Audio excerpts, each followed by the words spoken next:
Mula kay Philippines, trending news, kakapasok lang, Diyos ko. Mag-aal sa balutan na. President Marcos nababahala West Philippine Sea. China nagdeklara na sa Pilipinas. Ay nako po, itong mga balitang to talaga nakakaminsan nakaka-stress no. Pero eto panoorin natin to, bigyan natin ng reaction video, commentary mga tol. Samahan ninyo ako, huwag niyo kalimutan mag-subscribe kay Philippines Trending News at kung bago ka pa lamang dito, at trip mo yung mga ganitong klaseng reaction video and commentary, huwag mo rin kalimutan mag-subscribe. Click mo na rin ang notification bell para ma-notify ka pag may mga bago tayong reaction tulad nito. So wag na natin patagalin pa, panoorin na natin to mga tol.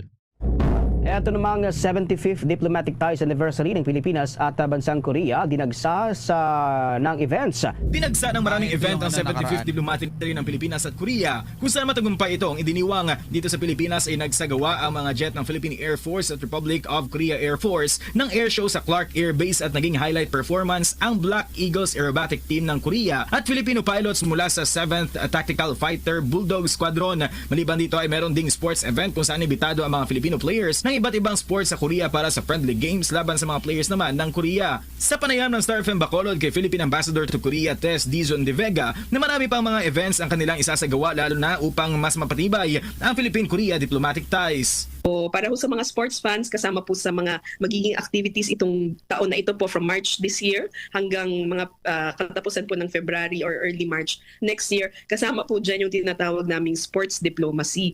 At meron po tayong mga professional teams from the Philippines na pupunta po dito, lalaban po, friendly matches po sa mga Korean teams naman din po. In Talaga the spirit malapit sa of atin ang the Korean, enduring friendship and partnership of the Philippines and Korea. Marami pa po yan. May mga performing artists po, mga festival, mga exhibitions, mga book publications po para sa special na taon po na ito. Nagpaabot ng pakikiramay ang mga ambassador ng Germany at Japan sa pamilya ng dalawang Filipino seafarers na nasawi sa missile attack ng Houthi rebels sa Gulf of Aden noong Marso 6 ng taong kasalukuyan.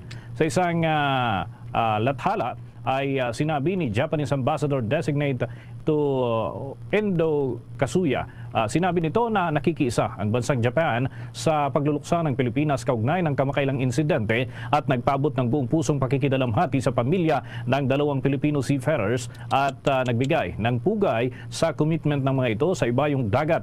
Inihayag din ng Japanese envoy na hindi natitinag ang Japan sa pakikipagtulungan sa Pilipinas para mapanatili ang pangmatagalang kapayapaan at stability sa buong mundo. Gayon din, nagpaabot si German Ambassador to the Philippines, Andreas Fernosk, ng kanyang sinserong pakikidalamhati sa pamilya ng mga biktima. Binigyang din ito. Bakit kasi may mga ganyan, no?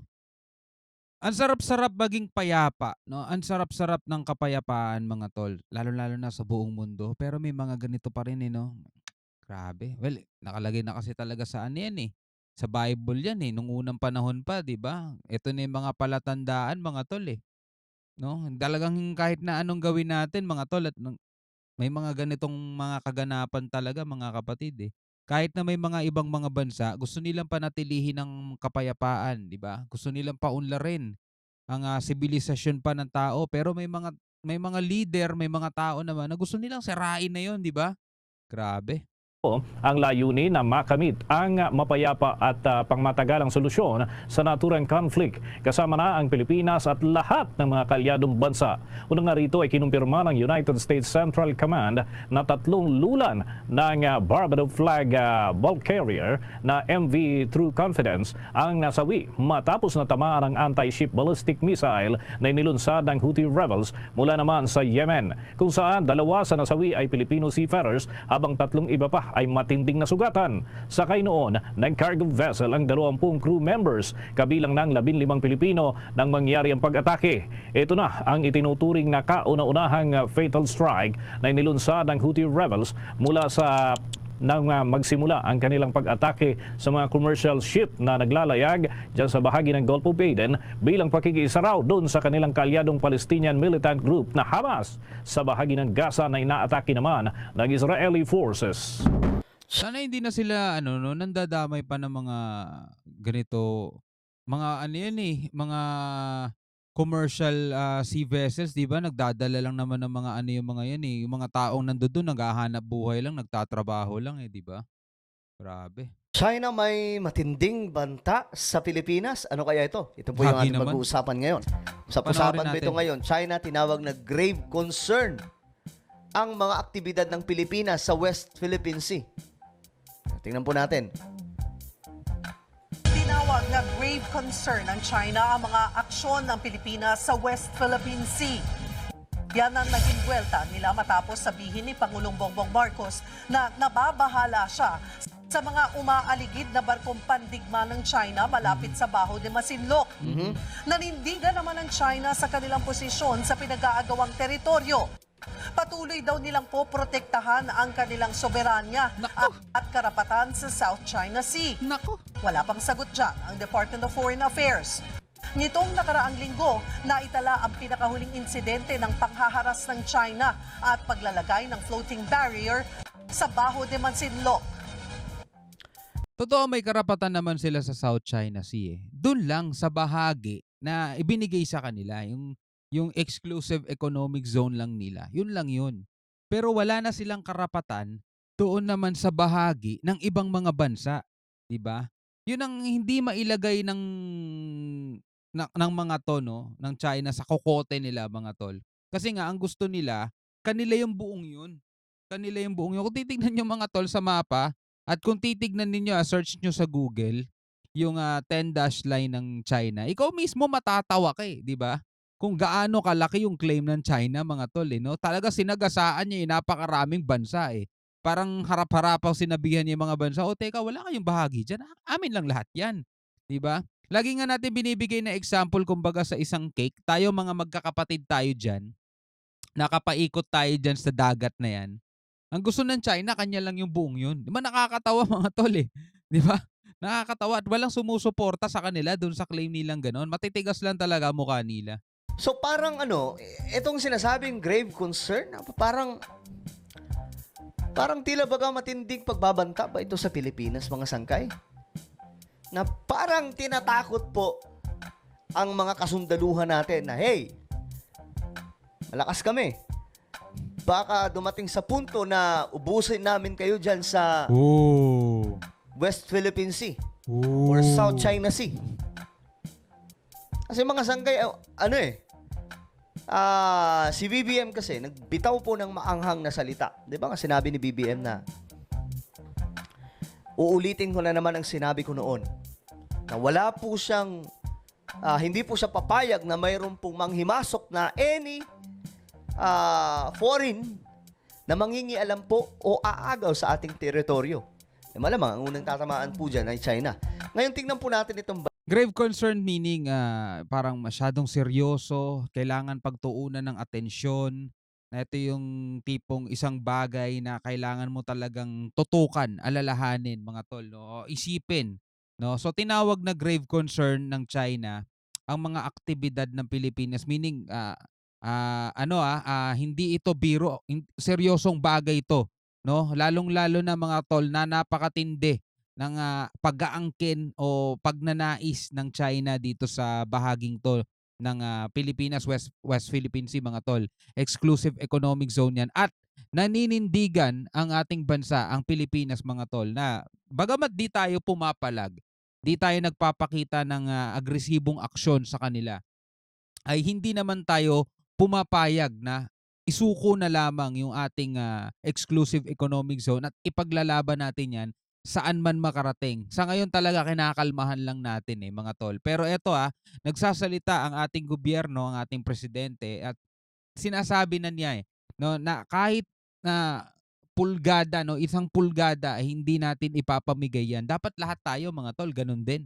'Di ba? Dapat lahat tayo ganun din kasi isa sa magiging dahilan para matalo natin ang China, mga tol, is yung pagkakaisa natin, no, bilang mga Pilipino. Kaso nga nakalungkot dahil sa isang research ay 77% lamang ng mga Pilipino ang willing makipaglaban. Well, above 50% na yan. Pero what happened, no, to 23%?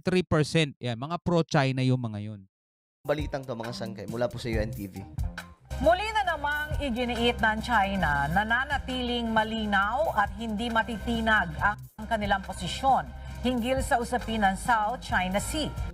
Ayon kay Chinese Foreign Affairs Ministry spokesperson Mao Ning, nakababahala umano ang ginagawang aksyon ng Pilipinas sa South China Sea. Sila pa, alam niyo yun, nakakatawa. Sila pa ang nababahala, mga sangkay. Sabi sa inyo mga kengkoy ang mga yan eh, di ba? Mga patawa yan eh, nakakatawa eh. Sabi ko nga kanina, tignan mo yung mapa. Tignan mo yung mapa nila mga tol, nakakatawa talaga yung 10 dash line nila. Ngayon, sila pa yung nababahala, mga tol ah. Sila pa yung nababahala. Ang lakas nga nila mag-gaslight eh, di ba? Ay, ang lupit nyo. Dapat lang kayo palakpakan. Ang tindi, no? Sila pa yung nababahala, samantalang sila po yung nanggugulo, sila po yung nambubuli. Gambira mga Chinese to. Gayunman, patuloy umano nilang ipaglalaban ang kanilang karapatan at Wala na soberanya silang karapatan. sa teritoryong pagmamayari ng Pilipinas. Wala silang karapatan. Patuloy na ipaglalaban ng kanilang soberanya sa teritoryong pagmamayari ng Pilipinas. China, ano na? So, ang tingin ko dito mga sangkay, itong tinatawag na grave concern nila, no? Nitong China, tila baga may pinaparating po sila dito sa mga Pilipino na kumbaga, wag kayong 'di ba nga nakaraan mga Oh, ibig sabihin, seryoso sila. Seryoso sila dyan at tututukan nila yung bagay na ganyan at hindi sila nagbibiro sa mga nangyayari ngayon. sangkay, meron din po silang banta sa Pilipinas nung itong si Bongbong Marcos binati po yung bagong presidente na naihalal ng mga Taiwanese. Sabi po ng China, huwag makipaglaro sa apoy. Anong ang tanong dito? Ano, balak ba nilang lusubin ang Pilipinas? May pinaparating ba sila na mas marami kami sa inyo, kaya namin kayong ubusin? Sus! Parang ganun mga sanggay eh. Puro banta mga tol, di ba? Ikaw mismo nagsasawa ka na rin sa kakabanta nila mga tol. Di nga nila magalaw-galaw ang Taiwan mga tol, halos kadikit na nila yon. Hindi na nila kailangan na sobrang layo pang paglalakbay para lang atakihin ng Taiwan. Napakalapit lang sa kanila, napakaliit pa nun. Hindi nga nila magalaw-galaw mga tol. Di ba? Sana, mga sangkay, no? Sana pagdating sa West Philippines Sea, tayo po ay nagkakaisa. Kasi dito, kailangan po natin yung isa't isa eh. Kasi pare-parehas po tayo Pilipino eh. Yun nga, eh. Diba? Tayo ay Pilipino eh. Isa lang ang dugo natin. Wag po Yun tayo nga eh. magtalo-talo. Wag na po tayo mag-iisip na kakampi tayo sa Amerika, kakampi tayo sa China. Pro-Philippines po tayo or Yun nga eh. pro-Filipino. Kaso yun nga eh, mga tol. Nakakalungkot man isipin. Pero, wala eh. Hindi tayo buo. 'Di ba? Sa gobyerno pa lang natin, nagtatalo-talo tayo mga tol eh. Yung sinusuportahan mo si ganito, sinusuportahan niya si ganun, mga tol. Every election, nagkakaroon tayo ng bangayan, di ba? Dahil sa mga ganyang mga bagay. Pero, ganun pa man, sana pagdating naman sa soberanya natin, pagdating sa Pilipinas, lahat tayo nagkakaisa. Pero ganun pa rin mga tol. No? Dahil nga ang mga sinusuportahan politiko, may kanya-kanya ding pananaw about dito sa usaping to, hati rin talaga sila. No? 77% lang mga tol ng mga Pilipino ang willing talaga sumuporta at paipaglaban para sa bayan. Yung 23% wala, willing nilang iwan. No, nangihinayang nga sila eh sa proyekto sa Mindanao na hindi natuloy dahil sa bangayan ng Pilipinas at China. Grabe. Ang lagi nating tanong, ikaw bilang isang Pilipino, ano masasabi mo, no? Ikaw ba handang sumuporta, no? Comment ka na lang sa baba. Alright? Hanggang sa muli, ako nga pala si Shobal D. Peace out.